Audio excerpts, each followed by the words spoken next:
வாசிங்க. ஓசியாவின் புஸ்தகம் 12ஆம் அதிகாரம் 1வது வசனத்தை வாசி.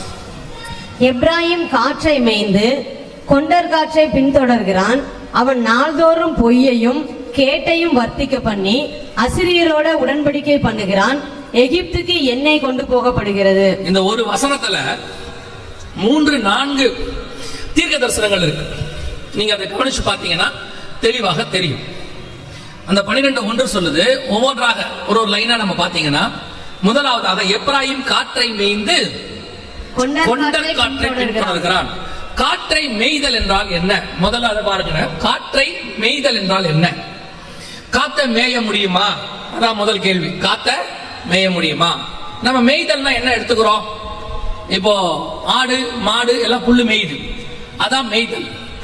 இப்ப அதை அப்படி எப்படி நாம போய் காத்த மேயறது அப்படின்னு கேட்டீங்கன்னா, 23ஆம் சங்கீதத்தை சொல்லும் போது ஆண்டவர் என்ன சொல்றாரு? கர்த்தர் என் மேய்ப்பராய் இருக்கிறார், நான் தாழ்ச்சி அடையேன், அவர் என்னை புல்லுள்ள இடங்களில். இதுக்கு என்ன அர்த்தம்? புல்லுள்ள இடங்களில் மேய்த்து அப்படின்னா என்ன அர்த்தம்? நம்மளை எல்லாம் கொண்டு போய் புல் இருக்கிற இடத்துல விட போறாருன்னு அர்த்தமா? இல்ல. அதுக்கு ஒரு ஸ்பிரிச்சுவல் பாட்டு இருக்குல்ல, அதோட அர்த்தம் என்ன? பசுமையான, ஃபாதர் அழகா அந்த பாட்டை பாடுவாரு, பசுமையான புல்வெளியில் நடக்க செய்பவர். அது ஆக்சுவலா டிரான்ஸ்லேஷன்ல பசுமையான புல்லுன்னு தான் இருக்கும். அதோட அர்த்தம் என்னன்னா, கர்த்தர் உங்களுக்கும் எனக்கும் ஆத்மாவுக்கு தேவையான ஆகாரத்தை, கர்த்தருடைய வார்த்தை புல்லின் மேல் இறங்குற பனித்துளியை போல இருக்குமா. புல்லுனா நம்மளை தான் குறிக்குது. அதுலதான் அந்த வார்த்தை இறங்குமா, வந்து இறங்குமா. அப்போ அந்த புல்லுள்ள இடங்களில் என்ன கண்டு என்ன செய்யறாரா? மேய்க்கிறார். அப்படின்னு என்ன அர்த்தம்? கர்த்தர் என்ன போஷிக்கிறாரு, என்ன வார்த்தையினால கொடுக்கிறாரு. உலக பிரகாரமா எடுத்துக்கிட்டா கூட, இந்த வசனத்தை வாக்கு தத்தமா எடுக்கிறவங்க இருக்கிறாங்க, அப்படி எடுத்தா கூட கர்த்தர் என்ன செய்யறாரு? கர்த்தர் என்னை நித்தமும் நடத்துகிறார், தேவைகளை சந்திக்கிறார் அப்படின்னு அர்த்தம். மேய்தல் என்றால் என் தேவைகள் சந்திக்கப்படுதல், ஆகாரம், எனக்கு ஜீவன் கொடுக்கிறது, அல்லது எனக்கு சர்வை பண்றதுக்கு காரணமா இருக்குது அப்படின்னு அர்த்தம். இப்ப நம்ம சாப்பிடுறது எப்படி நம்ம உடம்புக்கு தேவையோ அதே மாதிரி மேய்தல் அப்படின்னு அர்த்தம். இப்ப வசனம் இங்க என்ன சொல்லுதா? எப்ராயிம் காற்றை மேய்ந்து அப்படின்னா என்ன அர்த்தம்? எப்ராயிம் காத்த சாப்பிட்டு தான் சர்வை பண்ணுவான்.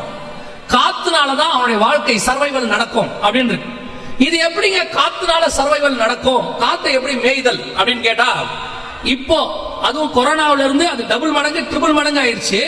அதுக்கு முன்னாடியே ஆரம்பிச்சிச்சு. என்னன்னு கேட்டீங்கன்னா, இப்ப நம்ம அத்தனை பேருடைய லைஃபும் காற்றை அடிப்படையாய் கொண்டது.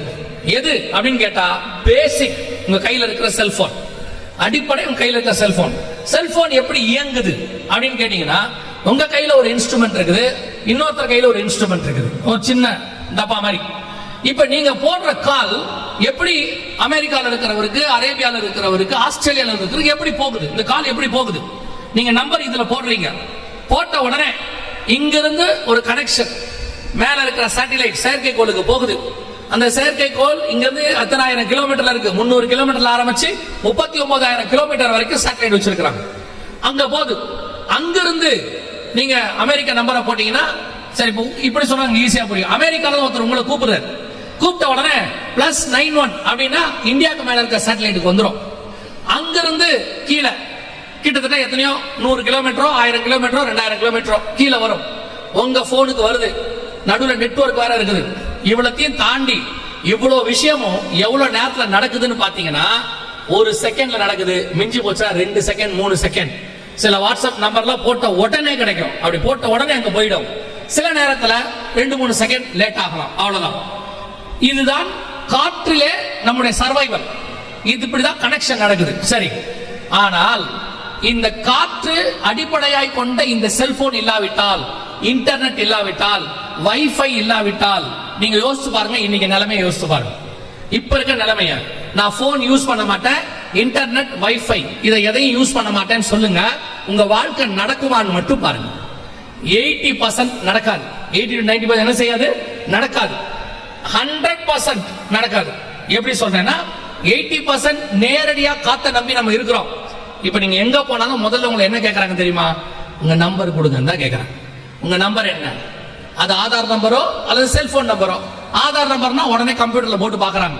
பார்த்த உடனே கம்ப்யூட்டர்ல உங்க நம்பர் வரணும், உங்களை பத்திர டீடைல்ஸ் வரணும். அதுக்கப்புறம் தான் மேற்கொண்டு கஸ்டமர் கேருக்கு போனாலும் சரி, ஒரு வேலைக்கு போனாலும் சரி, ஒரு இ சேவை மையத்துக்கு போனாலும் சரி, எங்க போனாலும் உங்களுடைய நம்பர், உங்களுடையதான அந்த நெட்டு அது இல்லாட்டி நடக்காது.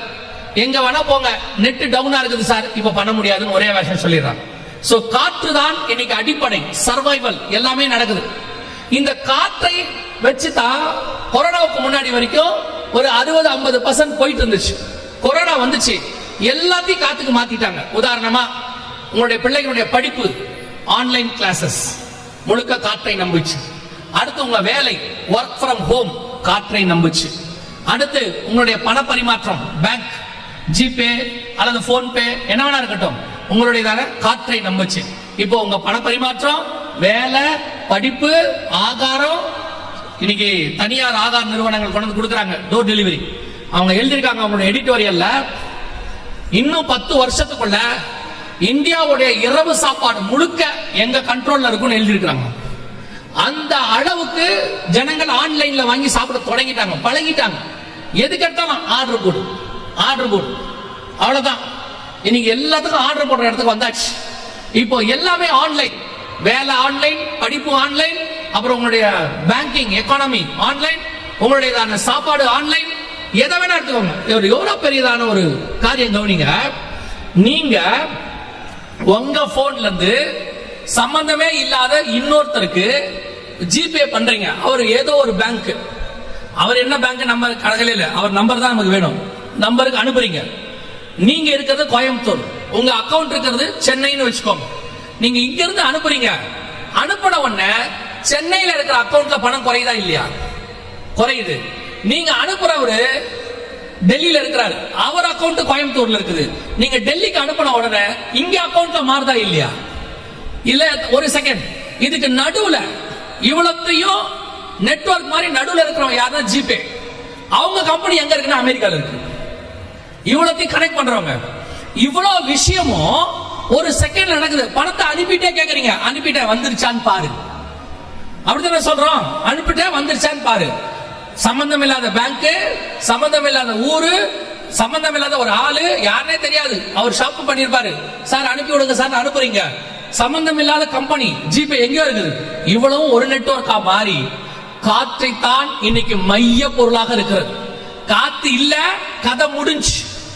காத்து மட்டும் ஆண்டவர் புடிச்சிட்டாரு, மொத்த நெட்வொர்க் கொலாப்ஸ். அப்படி ஆகுமா அப்படின்னு கேட்டீங்கன்னா, வெளிப்படுத்தின விசேஷம் 7ஆம் அதிகாரம் 1 முதல் 4 வசனத்துல ஒரு குறிப்பிட்ட நேரத்திற்கு கர்த்தர் காற்றை பிடிக்கிறார்னு இருக்கு.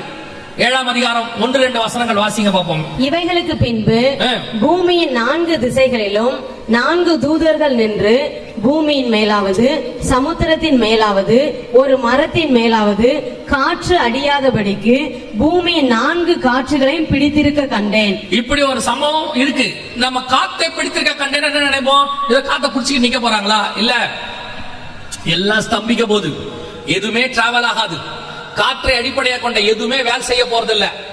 இப்ப பாருங்க, நடுவுல திடீர்னு மைக்ரோசாப்ட்ல ஒரு சின்ன பிரச்சனை வந்துச்சு. மொத்த பிளைட்டையும் அங்கங்கே இறக்க சொல்லிட்டாங்க. கிட்டத்தட்ட 3000 பிளைட் இறங்கிருச்சு இம்மிடியட்டாக. ஒரு 10 நிமிஷம் தான் பிரச்சனை. இது உலகளாவிய பிரச்சனையான என்ன ஆகும் பாருங்க. ஓசியா 12:1 காற்றை மேய்கிற காலம். 2வது, நீங்க அனுப்புற மெசேஜ் லிட்டரலாகவே மேயப்படுகிறது. நீங்க வாட்ஸ்அப்ல அனுப்பினாலும் சரி, பேஸ்புக்ல அனுப்பினாலும் சரி, எக்ஸ் தளத்துல அனுப்பினாலும் சரி, எதுல அனுப்புனீங்கனாலும் உங்க மெசேஜ் மேயப்படுகிறது, அதாவது படிக்கப்படுகிறது. நீங்க சொல்லுவீங்கல்ல, பசங்க படிக்கும் போது நுனிப்புள் மேயாதடா நல்லா படி அப்படின்னு சொல்லுவோம்ல, அந்த மாதிரி உங்க மெசேஜ் எல்லாம் படிக்கிறாங்க. அது எப்படி எங்க மெசேஜ் அவங்க படிப்பாங்க? உங்களை பொறுத்த வரைக்கும் என்ன சொல்லுவீங்க? நான் மெசேஜ் அனுப்புனேன், அனுப்பின உடனே டெலீட் பண்ணிட்டேன். டெலீட் பண்ணிட்டா என் போன்ல அந்த மெசேஜ் இருக்காது, யாருக்கும் தெரியாது. ஓகே, டெலீட் ஃபார் எவ்ரி ஒன்னு கொடுத்துட்டேன். இந்த மெசேஜ் அவர் போன்லயும் இருக்காது, இனி அவங்களுக்கும் தெரியாது. நான் இப்ப எப்படி இருக்கிறேன்? சேஃபா இருக்கேன். டெலீட் எனக்கு ஆயிடுச்சு, டெலீட் ஃபார் எவ்ரி ஒன் அவங்களுக்கு ஆயிடுச்சு. Okay, right. ஆனால் உங்கள் மெசேஜ் உங்க 2 பேருக்கு தான் டெலீட் ஆயிருக்குது. உங்க மெசேஜ் நீங்க எந்த அடிப்படையை அனுப்புறீங்களோ, வாட்ஸ்அப்போ பேஸ்புக்கோ யார் மூலமா அனுப்புறீங்களோ அவங்க கிட்ட அந்த மெசேஜ் குறைஞ்சபட்சம் 90 நாள்ல இருந்து 180 நாள் வரைக்கும் இருக்கும். கம்பல்சரி இருக்கும். நீங்க அனுப்புற வீடியோ, நீங்க அனுப்புற போட்டோ, நீங்க அனுப்புற மெசேஜ் எல்லாம் உங்ககிட்ட இருக்கும். அது எப்படி சொல்றீங்க அவங்ககிட்ட இருக்கும்னு? நீங்க அந்த ஆப்பை டவுன்லோட் பண்ணும்போது அவங்க 3 கேள்வி கேட்பாங்க. நீங்க அந்த கேள்வியை கன்ஃபார்மா படிச்சிருக்க மாட்டீங்க. ஏன்னா நமக்கு ஆப்பை டவுன்லோட் பண்ற வேகம் பாருங்க. அப்படியே போட்ட உடனே அவங்க அது வேற டேர்ம்ஸ் அண்ட் கண்டிஷன் நேரா போட்டுப்பாங்க பெருசா. நம்மால ஆப்பை டவுன்லோட் பண்ணி ஸ்க்ரோல் நிறுத்திடுவான். அப்படியே போட்டு கீழே அக்செப்ட், அவ்வளவுதான். பெரிய ஒயிட் ஹவுஸ்ல சைன் ட்ரம்ப் போடுற மாதிரி போடுவார். அதுல என்ன கேட்டா தெரியுமா? நீங்க படிச்சா கூட உங்களுக்கு தெரியும், உங்க போன்ல இருக்கிற கான்டாக்ட்ஸ், இமெயில் எல்லாத்தையும் நாங்க அக்சஸ் பண்றோம். நீங்க அதுக்கு என்ன பண்ணீங்க? ஓகே, ஏன் முதல்ல நீ ஆப்பை ஓபன் பண்ணு, அதுக்கப்புறம் பேசிக்கலாம். அடுத்து அவன் சொன்னான், உங்களுடைய மீடியாஸ், உங்களுடைய வீடியோ, இமேஜ், மைக்ரோஃபோன் எல்லாத்தையும் நாங்க என்ன செய்வோம்? ஆக்சஸ் பண்ணுவோம். ஓகே. கடைசியா ஒன்னு சொன்னா, உங்களுடைய டீடைல்ஸ் அத்தனையும் எங்களுடைய தேர்ட் பார்ட்டிஸ், எங்களோட இருக்கிற கம்பெனிஸ், அவங்க கிட்ட நாங்க ஷேர் பண்ணுவோம். அவங்கிட்ட வேணாலும் கொடு, நீ ஆப்பை ஓபன் பண்ணினா போதும், அவ்வளவுதான். இப்போ நீங்க அனுப்புற ஒவ்வொரு மெசேஜும் சில கம்பெனிகள் கையில் போகிறது. உங்களுக்கு தெரியுமா தெரியாதான்னு தெரியாது. நான் சொல்றது உங்களுக்கு நடந்திருக்கும், ஆனா இதனாலதான் உங்களுக்கு தெரிஞ்சிருக்காது. நீங்க வேணா இனிமேட்டு கூட ட்ரை பண்ணி பாருங்க. உங்க வாட்ஸ்அப்லயோ ஃபேஸ்புக்லயோ அல்லது இன்ஸ்டாலயோ உங்க ஃப்ரெண்டுக்கு ஒரு மெசேஜ் போடுங்க. ஒரு 2-3 தடவை போடுங்க. நீங்க சும்மா போடுங்க, நான் ஒரு கார் வாங்கணும், இல்லையா நான் ஒரு பைக் வாங்கணும், ஒரு கூலிங் கிளாஸ் வாங்கணும், ஏதோ ஒண்ணு போடுங்க. ஏதாவது நல்லதா இருந்தா சொல்லுடா அப்படின்னு போட்டு விடுங்க. கரெக்டா 48 மணி நேரத்துக்குள்ள இல்ல ஒரு 72 மணி நேரத்துக்குள்ள உங்களுடையதான அந்த விண்டோல ஒரு விளம்பரம் வரும். நீங்க கேட்ட பொருள் விளம்பரமாக வரும். ஏதோ ஒரு ரூபத்தில் வரும். அது மெயிலாய் வரும், அல்லது விளம்பரமா வரும், அல்லது யார் மூலமா எப்படியோ வரும். அந்த விளம்பரம் வரும். இப்ப நீங்க அதை பார்த்தோன்னே என்ன தோணும் அப்படின்னா, இதைத்தான் நான் வாங்கணும்னு நினைச்சேன், அந்த பையன்கிட்ட கேட்ட ரிப்ளையே பண்ணல, இதுதான் நான் பார்க்கணும்னு நினைச்சேன் நீங்க நினைப்பீங்க. ஃபர்ஸ்ட் கொஞ்சம் நீங்க ஆவிக்குரியவளா இருந்து ஸ்ட்ராங்கா இருந்தீங்கன்னா என்ன நினைப்பீங்கன்னா, நான் ஜெபம் பண்ணிக்கிட்டே இருந்தேன், கர்த்தரே எனக்கு காண்பித்தார், தேவ சித்தம்னு முடிவெடுத்துருவீங்க. ஆமா, நம்ம தான் எல்லாத்தையுமே ஆவிக்குரியவன் எல்லாவற்றையும் அப்படிதான் உடனே காட்ஸ் வில் இதுதான் அப்படின்னு. எப்படி இந்த ஆட் வருது? நீங்க தேடுகிறது எப்படி ஆடாக வருகிறது? நீங்க வேணா நான் சொல்றத போய் அடுத்து ட்ரை பண்ணி பாருங்க, எப்படி வருது அப்படின்னு கேட்டீங்கன்னா, உங்களுடைய மெசேஜை மட்டும் படிக்கிறதுக்குன்னு 300க்கும் மேற்பட்ட கால் சென்டர்ஸ் இருக்கு. கீவேர்ட்ஸ் வச்சிருப்பாங்க. ஒவ்வொரு மெசேஜ்ல இருக்கிற கீவேர்டும் அவங்களுக்கு தெரியும். அந்த கீவேர்டை உள்ள மெசேஜ் வந்து அவங்க படிப்பாங்க. அந்த மெசேஜ்ல என்னென்ன கீவேர்டு அவங்க பிக்ஸ் பண்றாங்கன்றது அவங்களோட இஷ்டம். அவங்க அதை என்ன பண்ணுவாங்கன்னா, போகிற அந்த கம்பெனிஸ், இவர் இந்த ஏரியால இப்படி ஒரு கார் தேடுறாருன்னு அந்த ஏரியால உள்ள கார் கம்பெனிஸ்க்கு அனுப்பி வைப்பாங்க. ஒரு சிம்பிளா உங்களுக்கு புரியும்படி சொல்றேன், எப்படி நம்ம நடக்குமான்னு. நீங்க எங்க போனாலும், எந்த கடைக்கு போய் பில்லு வாங்கினாலும் உங்க போன் நம்பர் கேட்கறாங்களா? உங்க நம்பர் சொல்லுங்க சார் அப்படின்னு சொல்றாங்களா? எதுக்காக? நீங்க பொருள் வாங்குனீங்க, பணம் கட்டிட்டீங்க, அதுக்கு பில்லும் கொடுத்துட்டாங்க, எதுக்கு நம்பர் கேட்டாங்க? நல்லா புரிஞ்சுக்கோங்க, உங்களுடையதான டேட்டாஸ் ஒரு சொத்து. இப்ப அவங்க எல்லாருக்கும் டேட்டாஸ் கலெக்ஷன் என்பது ஒரு சொத்து. ஒருத்தருடைய நம்பர், இப்ப உங்க நம்பரை நீங்க கொடுக்க உங்க நம்பர் அவங்க போட்டு பார்த்தாங்கன்னா, இந்த ஒரு மாசத்துக்குள்ள நீங்க என்னென்னலாம் பர்ச்சேஸ் பண்ணீங்க, எந்தெந்த கடைகளுக்கு போனீங்க, எங்கெங்கெல்லாம் இந்த நம்பரை யூஸ் பண்ணிருக்கீங்கன்னு உங்களை பத்தி ஒரு டேட்டா ரெடி பண்ணுவாங்க. அந்த டேட்டா வச்சுக்கிட்டு உங்களுக்கு என்ன பிடிக்கும், எந்த மாதிரி விரும்புறீங்களோ அதை உங்களுக்கு விளம்பரமா அனுப்புவாங்க. இது ஒரு பெரிய பிசினஸ். இதுக்கு ஒரு 300 கால் சென்டர்ஸ் குறைஞ்சபட்சம் இந்தியால மட்டும் இருக்கு. தயவு செய்து செல்போனை கரெக்டா ஹேண்டில் பண்ணுங்க. தேவைக்கு மட்டும் பேசுங்க, தேவையில்லாததை பேசாதீங்க, தேவையில்லாத மெசேஜஸ் அனுப்பாதீங்க, அது உள்ள உட்கார்ந்துகிட்ட பர்சனல் டீடைல்ஸ் போடாதீங்க. சிலர்லாம் பாத்தீங்கன்னு சொன்னா தங்களுடைய பர்சனல் டீடைல்ஸ் எல்லாம் அதுல போட்டு விட்டுறது. அதுல போட்டு விட்டுட்டு அப்புறமா மாட்டிக்கிட்டு முழிக்கிறது. நான் சொல்றது உண்மை. அப்படியே உங்களோட பேங்க் டீடைல்ஸ் எல்லாத்தையும் அதுல போட்டு வச்சிடறாங்க. சேஃப். இதுல வேற உங்களுக்கு இருக்கிற ஒரே சேஃப்டி என்ன? நான் பாஸ்வேர்ட் போட்டு வச்சிருக்கிறேன், யாராலையும் கண்டுபிடிக்க முடியாது. இவங்களுக்கு இருக்கிற ஒரே பிளஸ் பாயிண்ட் என்னது? பாஸ்வேர்ட். என்ன பாஸ்வேர்ட் போட்டீங்க? அந்த 9க்குள்ள எதையாவது போட்டு வச்சிருப்பீங்க, அவ்வளவுதானே? மொத்தமே அவ்வளவுதானே? சரி, நீங்க பாஸ்வேர்டை தொலைச்சிட்டீங்க, மறந்துட்டீங்க. இப்போ உள்ள போனோம், என்ன பண்ணுவீங்க? forget password. forget பாஸ்வேர்ட்னு கொடுத்தோம். அவங்க என்ன பண்றாங்க? உங்களுக்கு ஒரு 1 OTP அனுப்புற ஒன் டைம் பாஸ்வேர்டு ஒன்னு அனுப்புவாங்க. அதை வச்சு நீங்க என்ன பண்றீங்க? உள்ள போறீங்க. இப்போ யோசிச்சு பாருங்க, அந்த பாஸ்வேர்டை வச்சு நீங்க உள்ள போலானா, அந்த பாஸ்வேர்டை வச்சு அவன் உள்ள போக முடியாதா? போலாமா இல்லையா? அப்புறம் என்ன பாஸ்வேர்டு? நீங்க எப்ப கேட்டாலும் அந்த OTP தராங்க தானே, இமிடியேட்டா தராங்க தானே, அப்புறம் என்ன அது பேர் பாஸ்வேர்டு? அது உங்களுக்கு நீங்க மனசாந்திக்காக வச்சுக்கிறது. பாஸ்வேர்ட் போட்டு வச்சிருக்க, யாருக்கும் தெரியாது. அதெல்லாம் ஒரு மண்ணாங்கட்டியும் இல்லை, அது நமக்கு நாமே வச்சுக்கிறது. அந்த பாஸ்வேர்டு எதுக்கு யூஸ் ஆகுனா, உங்க வீட்டுல வச்சுக்கிட்டீங்கன்னா உங்க மனைவிக்கு தெரியாது. அதுவும் நல்ல மனைவியா இருந்தா கண்டுபிடிச்சிருது. அந்த அம்மாவுக்கு அப்படியே பார்க்குது, பார்த்தவனே கண்டுபிடிச்சிருது, இந்த ஆள் இந்த நம்பரை தவிர வேற எதுவும் வைக்க மாட்டான். அதுல வேற அவர் அப்படியே, இந்த சில ஆட்கள்லாம் பாத்தீங்கன்னா ஸ்கிரீன்ல படம் வரைவாங்க. அது வரைஞ்சிட்டு வச்சுட்டு போனோடனே பையன் எடுத்து அதே மாதிரி போட்டு கோர்த்து காட்டுறான். இவர் கேட்கிறாரு, எப்படி திறந்த? ஆமா, இவர் பெருசா பாட்டார், நான் தான் பாத்துக்கிட்டே உட்கார்ந்து. அதனால இந்த பாஸ்வேர்டு அப்படிலாம் நினைச்சு உங்களை நீங்களே ஏமாத்திக்காதீங்க. You must be safe. உங்களை நீங்க தான் பாதுகாப்பா வச்சுக்கணும். தேவையில்லாத காரியங்களை அதுல அப்லோட் பண்ணாதீங்க. செல்போனுங்கிறது பேசுறதுக்கான ஒரு பொருள், அவ்வளவுதான். இப்போ ஆன்லைன்ல கொண்டாந்துட்டான், காற்று அதுல கொண்டாந்தாச்சு. அப்போ நீங்க உலகத்துக்கு ஓபனா இருக்கிறீங்க. அதுல எதை வைக்கணுமோ அதான் வைக்கணும், எதை வைக்க கூடாது அதுல வைக்க கூடாது. இப்ப நீங்க யோசிச்சு பாருங்க, பீரோக்கு வெளியே எதை வைக்கணும் இருக்கு, பீரோக்குள்ள வைக்கணும் எது இருக்கு, நீங்க கரெக்டா வைக்கிறீங்க. அதே மாதிரி செல்போனுக்குள்ள என்ன வைக்கணும், செல்போனுக்குள்ள என்ன வைக்க கூடாதுன்னு இருக்கு. நீங்க எல்லாத்தையும் பாதுகாப்பா இருக்கட்டும் செல்போனுக்குள்ள கொண்டு வைக்கிறீங்க. இருக்கிறதே மோஸ்ட் டேஞ்சரஸ் ஓபன் புக் அதான். சில நிறைய பேருக்கு அந்த பழக்கம் இருக்கு, குறிப்பா பெண் பிள்ளைகள் நிறைய போட்டோஸ் எடுத்து எடுத்து எடுத்து எடுத்து ஏத்துறது. அதுவும் இந்த கடைசி காலத்துல, அதுவும் தீர்க்க தரிசனம் தான். கடைசி காலத்துல இந்த செல்ஃபி மோகம்னு ஒண்ணு இருக்கு இல்லையா? அதுவும் இருக்கு பைபிள்ல. 2 தீமோத்தேயுவின் புஸ்தகம் 3ஆம் அதிகாரம் 1-2 வசனம் வாசிங்க. மேலும் கடைசி நாட்களில் கொடிய காலங்கள் வரும் என்று அறிவாயாக. எப்படி எனில் மனுஷர்கள் தற்பிரியராயும். ஃபர்ஸ்ட் என்ன இருக்கு? தற்பிரியம். வேற ஒண்ணும் இல்ல, செல்ஃபி. தற்பிரியம்னா என்ன? நம்மளே பார்த்து இப்படி கோணமானதா வச்சு எடுக்குது. அதுக்கே திருப்தி இல்ல, டெலீட் பண்ணிடுது, திருப்பி வைக்கிறது. ஒரு போட்டோ எடுத்து பார்க்கறதுல தப்பு இல்லை, ஏதோ விருப்பப்படுறோம். ஒரு நாளைக்கு 300 போட்டோ, அத வேற அதுக்கு அதுவே போட்டோ ஷூட் பண்ணிக்குது.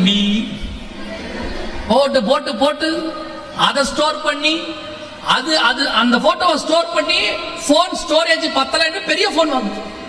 128 GB 256 GB வாங்கி போட்டோவா வைக்கிறது. சரி, வைக்கிறது கூட பரவாயில்ல, யாருக்காவது அனுப்பியும் விடுது, நம்பி அனுப்புது. அவன் அந்த போட்டோவை என்ன பண்றான்? சேட்டை.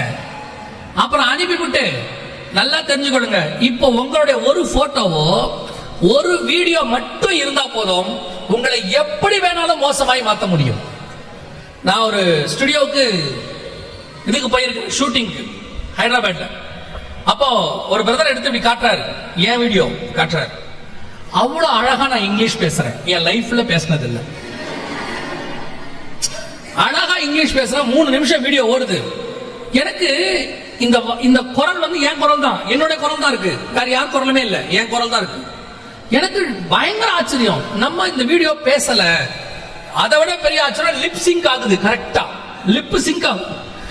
எனக்கு ஆச்சரியம், நான் பேசல, இது வரைக்கும் இப்படி ஒரு வீடியோ எடுக்கல. ஆனா இதே மாதிரி ஷர்ட்டை போட்டு நம்ம வீடியோ கொடுத்துருக்கிறோம். இது என்னன்னு கேட்டா அவங்க சொல்றாங்க, பாஸ்டர் உங்களுடையதான வாய்ஸை வச்சு இதே மெசேஜை இங்கிலீஷ்க்கு மாத்திட்டோம். எப்படியா லிப்சிங் ஆகுது? அதுக்கு ஒரு ஆப் இருக்கு பாஸ்டர், அதுக்கேற்ற மாதிரி லிப்சிங்கும் பண்ண வைக்கலாம். இப்போ உங்க ஒரு வீடியோ இருந்தா போதும் 10 லாங்குவேஜ்ல உங்களை பேச வச்சிடலான்றாங்க. கேட்கறதுக்கு நல்லா இருக்குது, ஆனா மோஸ்ட் டேஞ்சரஸ். இப்ப நான் பேசினது எது, நான் பேசாதது எதுன்னு உங்களுக்கே தெரியாது, உங்களுக்கே சந்தேகம் வந்துடும். அதே மாதிரிதான் உங்க வீடியோ, உங்க போட்டோ தேவையில்லாதவன் கைக்கு போய் மாட்டுச்சு, தொலைஞ்சிச்சு. அதுக்கப்புறம் அது நான் இல்ல, அது அவங்க ஏஐல பண்ணிருக்கிறாங்க, தப்பு பண்ணிருக்கிறாங்கன்னு சைபர் கிரைமுக்கு சொல்லி அவங்க கண்டுபிடிச்சு உனக்காக அவங்க எல்லாம் செய்வாங்க. இல்லன்னு சொல்ல, அது வரைக்கும் உன் மன உளைச்சல், அது வரைக்கும் உன் பிரச்சனை. அதுவும் இன்னும் இருக்கிற மீடியா இருக்குது பாருங்க, பின்னாடி சொல்றேன், அது சரியா தப்பான்னு கூட தெரியாது, உடனே ப்ரோபகண்டா. அதுக்கு வரதுக்கு முன்னாடி நம்ம ஊர்ல சொல்லுவாங்க, prevention is better than cure. சரி பண்றதுக்கு முன்னாடி வராம தடுப்பது தான் நல்லது. தயவு செய்து போட்டோ எடுங்க, உங்க இஷ்டம் எடுங்க, ஆனால் ஒரு லிமிட்டா. எதுக்குமே அளவுக்கு மீறின ஆபத்து தான், அளவுக்கு மீறிச்சு ஆபத்து. இன்னைக்கு நிறைய பேர் அப்படி இருக்கிறாங்க. ஒரு சிலர்லாம் ஸ்டேட்டஸ்ல என்ன வைக்கணும்னு கூட தெரிய மாட்டேங்குது. முந்தியெல்லாம் குடும்பமா ஹோட்டலுக்கு போனோம்னா சாப்பாடு வந்த உடனே குடும்பம் சின்ன ஜோம் பண்ணுவாங்க. இப்ப ஜோம் பண்றது இல்ல, சாப்பாடு வந்தோடனே இருங்க இருங்க இருங்க மொத்தம் உட்கார்ந்து போட்டோ எடுக்குது. அது ஃபர்ஸ்ட் வேலையே போட்டோ தான். எடுத்து நம்ம சாப்பிட்டுக்கிட்டு இருக்கோம், அந்த போன் அடிக்கிறான், என்ன ஹோட்டல்ல சாப்பிடுற போல, என்னடா இது நம்ம சாப்பிடுறது எப்படி அவனுக்கு தெரியுதுன்னா, இது வச்ச ஸ்டேட்டஸ் அவன் பார்த்துட்டு போன் அடிக்கிறான். அப்புறம் நமக்கு வீட்டுக்கு வரதுக்குள்ள வயிறு வலி வந்துடுது. அவன் என்ன பேசியிருப்பான், குடும்பமே உட்கார்ந்து திங்குது. அப்புறம் வரும்போது இது என்ன சொல்லுது, அந்த ஹோட்டல் சரியில்லை, நீ சரியில்லை, எல்லாத்தையும் ஸ்டேட்டஸ், எதுக்கு எடுத்தாலும் ஸ்டேட்டஸ். ஒரு ஆள் நீங்க ஸ்டேட்டஸ் வச்சிருக்காரு, நான் பாக்குறேன், நாங்கள் குடும்பமாய் புறப்பட்டு கொடைக்கானலுக்கு போகிறோம். இந்த ஸ்டேட்டஸ் யாருக்கு? நான் நினைச்சேன் அந்த ஏரியால இருக்க திருடனுக்கு. நாங்க வீட்டுல இல்ல, வந்து போங்க, வீடு ஃப்ரீயா தான் இருக்கு. எதுக்கு இதெல்லாம் ஸ்டேட்டஸ்ல வைப்பிய? இத எதுக்கு ஸ்டேட்டஸ்ல வைப்பிய? போனை எதுக்கு யூஸ் பண்ணுமோ அதுக்கு மட்டும் யூஸ் பண்ணுங்க. எல்லா சில ஆட்களுக்கு எல்லாமே உடனே உடனே இமிடியேட்டா நாங்கள் வந்து விட்டோம், நுழைந்து விட்டோம், அந்த வீட்டுக்குள் முதல்ல அவரை பார்த்தோம், தண்ணி குடித்துக் கொண்டிருக்கிறோம். பெரிய அமெரிக்க அதிபரும் புதினும் மீட் பண்றாங்க, நிமிஷத்துக்கு நிமிஷம் அப்டேட் பண்றதுக்கு ஃபிளாஷ் நியூஸ். கவனிச்சுக்கொள்ளுங்க, சில விஷயங்களை எல்லாரோடையும் பகிர்ந்து கொள்வது சந்தோஷம், இல்லைன்னு சொல்ல, அதுக்குன்னு பகிர்ந்துகிட்டே இருக்க கூடாது. அப்படியே எது எங்க போய் முடியும்னு தெரியாது. இது மோசமான உலகம். உங்களை நீங்க தான் பத்திரமாக பாதுகாத்துக் கொள்ளணும். அப்புறம் பாதிக்கப்பட்ட பிறகு அழுவுறதுல அதெல்லாம் இந்த உலகம் மோசம், ஆமா மோசம், ஜஸ்ட் கேர்ஃபுல். இன்னைக்கு காற்றை மேய்ந்து கொண்டல் காற்றை பின்தொடர்கிற காலம். கொண்டல் காற்றுனா வின் ஃப்ரம் ஈஸ்ட் இருக்கும் இங்கிலீஷ்ல இருந்து. நான் இதை நிதானிக்கிறேன் இப்படி, இது வந்து என்னுடைய நிதானம் இந்த விஷயத்துல மட்டும். கொண்டல் காற்றுனா வின் ஃப்ரம் ஈஸ்ட் அப்படின்னு இருக்கும். வின் ஃப்ரம் ஈஸ்ட்னா என்னன்னு கேட்டீங்கன்னா, இது 5G இருக்கு பாத்தீங்களா, இந்த டெக்னாலஜி வந்து ஈஸ்ட் டெக்னாலஜி, 4G வரைக்கும் வெஸ்ட் டெக்னாலஜி. இந்த 5G அடுத்து 6G இருக்கு, இப்ப சைனா 10G கொண்டாந்து இருக்குது. இது எல்லாமே கிழக்கத்திய நாடுகளுடைய டெக்னாலஜி. இது வரைக்கும் உள்ளதெல்லாம் மேற்கத்திய நாடுகள். 2G 4G எல்லாம் மேற்கத்திய நாடுகள். இந்த 5G இருந்து அத்தனை கிழக்கத்திய நாடுகள், ஹுவே நிறுவனம் இவங்களது. சோ இப்போ இந்த கிழக்கத்திய காற்று தான். ஏன்னா தானியேல் புஸ்தகம் 7:2-3 வசனம் சொல்லும், பூமியின் 4 திசைகளிலிருந்து 4 காற்றுகள் பெரிய சமுத்திரத்தின் மேல் வீச கண்டேன். அப்படிதானே இருக்குது. அதை வாசிங்க, தானியேல் 7:2-3. ஜீவனுள்ள தேவனுடைய முத்திரை கோலையுடைய தானியேல் 7:3 வாசிங்க. தானியேல் சொன்னது, ராத்திரி காலத்தில் எனக்கு உண்டான தரிசனத்திலே நான் கண்டது என்னவென்றால், இதோ வானத்தின் 4 காற்றுகளும் பெரிய சமுத்திரத்தின் மேல் அடித்தது. அதுக்கு பின்னாடி ஆவிக்குரிய சத்தியம் இருக்கு. 4 மிருகங்கள் எழும்பி வந்துச்சுன்னு இருக்கும், 4 ராஜ்யம் வரும். இந்த 4 காத்துகள் என்பது 4 விதமான ஆளுமை. இதுல கிழக்கிலிருந்து வீசும் காற்றுன்னு ஓசியா 12:1 சொல்லுது. இந்த காற்றின் காலம் தான் இப்ப நடக்குது. எல்லாமே கிழக்கத்திய நாடுகளுடைய ஆளுகை ஆரம்பிக்கிறது. கவனிச்சு கொள்ளுங்க, வேதம் சொன்னபடி நம் காலத்துல காற்றை மேய்கிறது வந்தாச்சு, காற்றின் ஆளுகை தொடங்குறது. தொடர்ந்து 12:1 ஓசியா வாசிங்க பாப்போம். கொண்டற்காற்றை பின்தொடர்கிறான், அவன் நாள்தோறும் பொய்யையும் கேட்டையும் வர்த்திக்க பண்ணி நாள்தோறும் பொய்யையும் கேட்டையும். என்ன அழகான ப்ராபசி பாருங்க. காற்றை மேய்கிறான், பொய்யும் கேட்டும் பரப்பப்படுகிறது, வர்த்திக்க பண்ணப்படுகிறது. இன்னைக்கு மீடியாவை அப்படியே இருக்கு இந்த இடத்துல. இன்னைக்கு மீடியாவில் இருக்கிறதுல 90-95% ஒண்ணு கேடு இல்ல பொய். உங்களுக்கு கேடு விளைவிக்கிற நியூஸா தான் இருக்கு. நீங்களும் அந்த நியூஸை தான் பாக்குறீங்க. நல்ல நியூஸை பார்க்கறதுக்கு யாரும் இப்ப என்னவா இல்ல, ரெடியா இல்ல. இப்ப நான் என்ன வச்சு மட்டுமே சொல்றேன். இப்ப எங்க ஊழியத்திலேயே நாங்க மெசேஜ், நான் அது ஒரு பாலிசியா வச்சிருக்கேன். என்ன பாலிசியானா, என்னுடைய மெசேஜுக்கு தம்ப்நெயில் ஒண்ணு வச்சிருப்பாங்க, எல்லாத்துக்கும் பார்க்கிறதுக்கு ஹெட்டிங் ஒண்ணு. அதை பயமுறுத்துற மாதிரி வைக்க கூடாதுன்னு நான் வச்சிருக்கிறேன். எதையுமே சாஃப்டா சொல்லணும் அப்படின்னு வச்சிருக்கோம். ஆனா அந்த மெசேஜ எங்க சேனல்ல ஒரு 50,000 பேர் 1,00,000 பேர் பாக்குறாங்கன்னு வச்சுக்கோங்க ஒரு உதாரணத்துக்கு. அதே மெசேஜ இன்னொரு சேனல்காரர் எடுக்கிறார். ஆனா அவர் டைட்டில் அப்படி வைக்கல, கொலை நடுங்கும் செய்தி. அதே மெசேஜ் தான். அதுல கொலை நடுங்கிறதுக்கு ஒண்ணுமே இல்ல.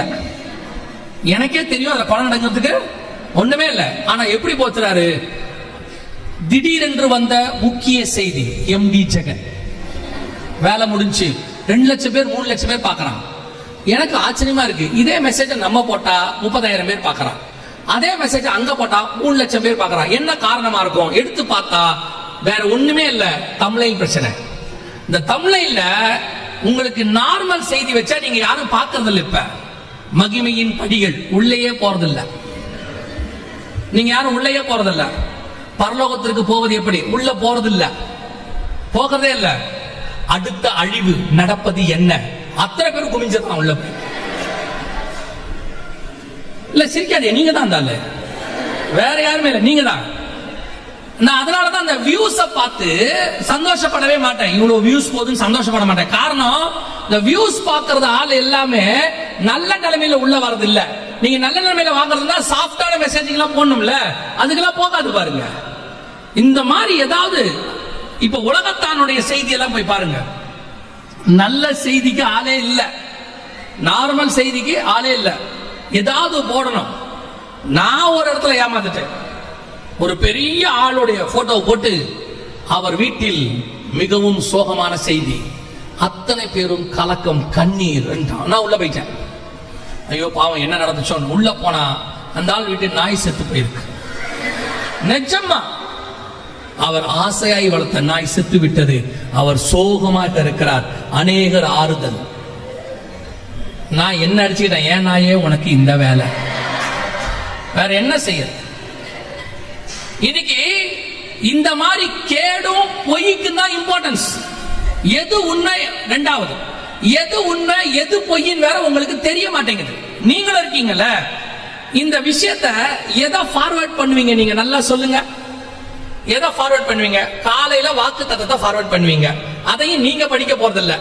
உங்களுக்கு ஃபார்வர்ட் பண்ற 10 பேர் இருக்கா, நீங்க ஃபார்வர்ட் பண்றது இருக்கு. ஏன்னா உங்களுடையதான ஜனநாயக கடமை அதோட தீர்ந்துருச்சு. ஸ்பிரிச்சுவல் கடமை. காலையில வசனத்தை ஃபார்வர்ட் பண்ணியாச்சுன்னா, சோத்திர ஆண்டவரே இன்னைக்கு 10 பேருக்கு சுவிசேஷம் சொல்லிட்டோம், வேலை முடிஞ்சு. இதை தவிர நீங்க என்ன ஃபார்வர்ட் பண்ணுவீங்க? யோசிச்சு பாருங்க. ஒண்ணு அந்த ஊழியக்காரனை பத்தி ஏடாகுடமா இருக்கணும், இல்லனா நீங்க ஃபார்வர்ட் பண்ண போறதே கிடையாது.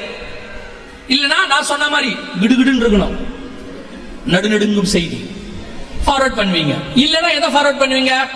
அந்த ஊழியக்காரருடைய வாழ்க்கையில் நடப்பது என்ன இப்படின்னு போட்டா உடனே உள்ள போய், அதுவும் போறீங்களா இல்லையோ ஷேர் பண்ணிட்டா இவனே உள்ள போறான், அமுச்சு விட்டுறான். அமுச்சு விட்டு நம்ம பார்க்கலன்னு வச்சுங்க, போன் பண்ணி வேற கேட்கறான், நான் உன்னை அனுப்புனேன் நீ பார்க்கலையா? ஏன் அந்த செய்தியை நீங்க ஃபார்வர்ட் பண்ணுவீங்க? அதனால உங்களுக்கு என்ன பலன்?